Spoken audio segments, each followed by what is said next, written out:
కొంతమంది ఏం చేస్తారు, వాళ్ళ ప్రొఫైల్స్ని పబ్లిక్లో పెట్టేస్తారు. వాళ్ళ ప్రొఫైల్ ఫోటోని ఇంకెవరో తీసుకొని సేమ్ అదే ఫోటో పెట్టుకొని వేరే ఐడి క్రియేట్ చేసుకుంటారు.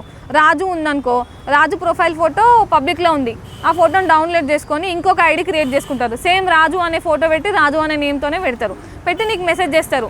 ఎప్పుడు నైట్ టైంలోనో, నువ్వు ఏదైనా బిజీగా ఈవినింగ్ టైంలో ఉన్నప్పుడు నీకు మెసేజ్ చేస్తారు, నేను రాజునిరా, అర్జెంటుగా నాకు డబ్బులు కావాలి, యాక్సిడెంట్ అయింది, హాస్పిటల్లో ఉన్నా, నా కార్డ్స్ అన్ని బ్లాక్ అయిపోయినాయి, ఇప్పుడు అడ్మిట్ చేయాలన్నా సర్జరీ చేయాలన్నా నాకు అర్జెంట్గా 30,000 కావాలి, నువ్వు పంపించు, నీకు వెంటనే నేను డిశ్చార్జ్ అయిపోయాక పంపిస్తా, లేకపోతే నా కోసం ఎవరైనా హాస్పిటల్కి వచ్చేస్తారు, నీ డబ్బులు నీకు ఇప్పించేస్తా అని చెప్తారు. నువ్వేమనుకుంటావు, అరే రాజు నా ఫ్రెండే కదా, స్కూల్ ఫ్రెండో కాలేజ్ ఫ్రెండో అయి ఉంటాడు, పాపం నిజంగా ఇతనికి కష్టం వచ్చిందేమో, ఇచ్చేద్దాంలే 20,000 ఇస్తే అతని ప్రాణంకి ఏం కాదు కదా, అతను కాపాడినట్టు అవుతుంది, డబ్బులు ఎప్పుడన్నా వస్తాయని చెప్పి మీరు నిజమేమో అనుకుని అతనికి అమౌంట్ ట్రాన్స్ఫర్ చేసేస్తారు.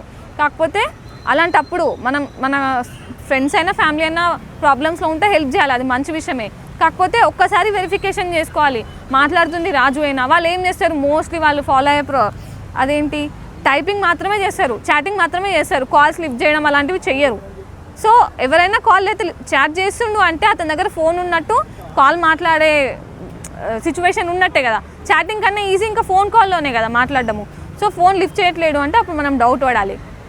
ఇంకోటి ఏంటి, అతను యూపీఐ ఐడి అన్న అకౌంట్ నెంబర్ అన్న పంపిస్తారు. మనం పేమెంట్ చేసేటప్పుడు రాజు కాకుండా ఇంకేదైనా డిఫరెంట్ నేమ్ వస్తుంది, ఖచ్చితంగా డిఫరెంట్ నేమ్ అయినా డిఫరెంట్ ఐడి అన్న రిఫ్లెక్ట్ అవుతుంది అక్కడ. అప్పుడు ఒకసారి అతనికి కాల్ చేసి, ఇది నువ్వేనా, ఇది నీ అకౌంట్ అయినా, ఖచ్చితంగా ఇది నువ్వే అడుగుతున్నావా, నీకు నిజంగా అట్లా అయిందా అని వెరిఫికేషన్ చేసుకొని ఆ తర్వాత డబ్బులు వేయాలి. ముందు వెనక ఆలోచించకుండా డబ్బులు వేసినాం అనుకోండి, అక్కడ ఉన్నది రాజు కాదు, మీరు హెల్ప్ చేసింది హెల్పే కాదు, అసలు డబ్బులు ఎవరికో వెళ్ళిపోతాయి ఫ్రాడ్స్టర్స్కి. సో ఇంకోసారి వెరిఫికేషన్ చేసి చేసుకోవాలి.